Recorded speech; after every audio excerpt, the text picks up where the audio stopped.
Saya nak sebut pertama kepada wartawan, kemudian kepada pembaca berita, kemudian kepada netizen.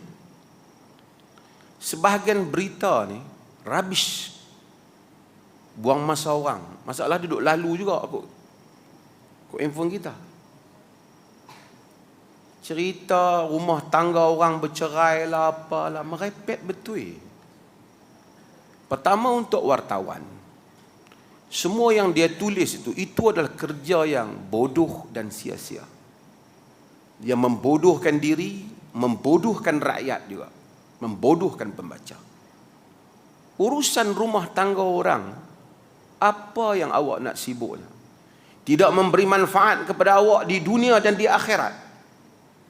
Di dunia pun tak ada apa-apa faedah, akhirat lagi hanya menambahkan dosa saja. Nabi kata, min husnil islami mar'i tarkuhu ma la ya'ni.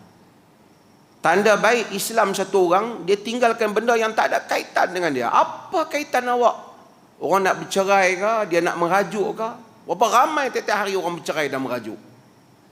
Apa yang awak sibuk dengan hal itu nak dijadikan berita?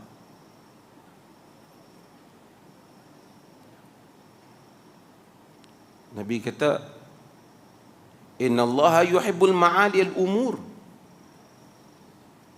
wa ashrafaha wa yakrahu safsafaha. Dalam riwayat Al-Baihaqi dan Tabarani, Allah sukakan ma'ali al-umur. Allah sukakan benda-benda yang tinggi standardnya, benda-benda yang high level,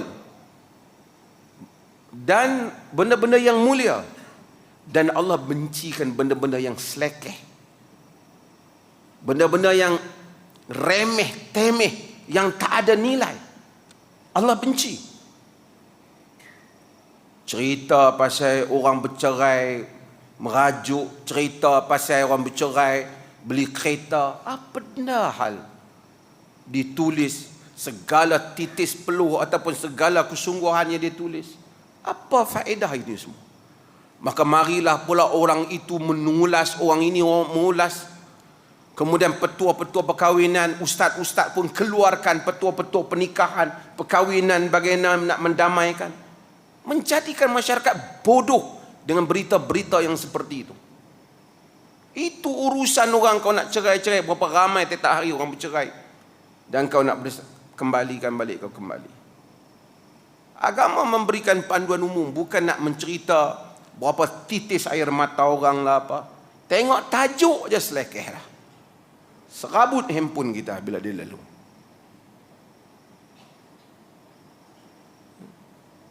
Dan saya tengok ada status orang-orang agama juga mula mengulas. Ini pun satu lagi, mengulas hal-hal yang selekeh seperti itu.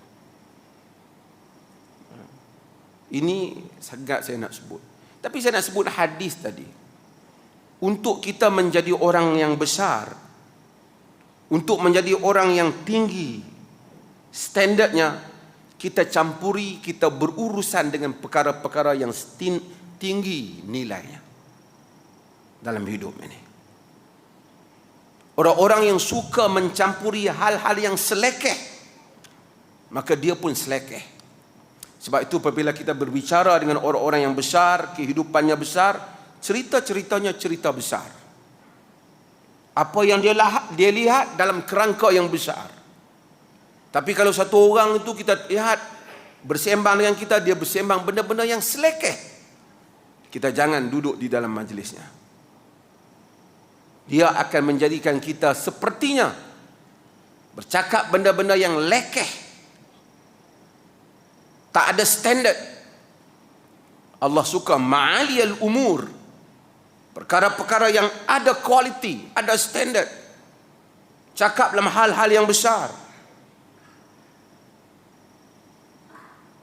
Palestin kena bom, rakyat Muslim mati, orang-orang itu dibunuh, dunia bercampur. Dia bercerita tentang kisah talak satu orang artis. Mudah-mudahan tidak membabitkan kita yang belajar agama ni. Dan mesti sentiasa memberikan respon kita yang keras supaya masyarakat tidak bodoh dalam hal-hal yang seperti ini. Selagi pemberita kita, fokus netizen kita, pembaca kita banyak dalam hal-hal yang seperti itu, kita akan dapati lambat untuk masyarakat kita untuk matang dan maju ke hadapan dalam pemikiran mereka.